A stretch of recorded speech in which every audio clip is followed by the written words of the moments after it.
People probably do have at least a very basic knowledge of George Washington, but you think we should know more about him. Why? Well, part of it was from my own experience. When I was looking to write this book, I thought, was looking around for different topics or different subjects.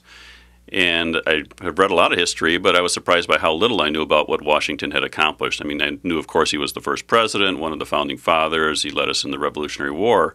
But as I learned more about him and some of the great things he had done, such as actually initiating the Constitutional Convention, facilitating the Constitutional Convention, and how he had persevered over all those years during the Revolution, taking what was essentially an armed mob and turning it into an army that could defeat one of the leading powers of Europe, I was just very impressed by how much he had accomplished, and I really thought, well, if I, who read a lot of history, know so little about him, I'm sure many others would do well to learn a lot more about him.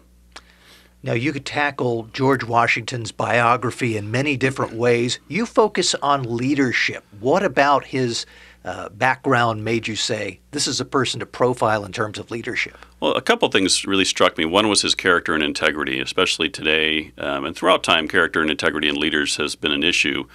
And the thing with Washington is he set such a standard for character and integrity in terms of when he was offered the position of commander-in-chief, he refused to take pay. He only wanted payment for his expenses. He deferred to Congress and listened to them and made sure that they felt comfortable with the actions that he was taking. And he retired after 2 terms. He could have stayed on for many other terms, but he felt that it was time to show that America could do a successful transition from one president to another.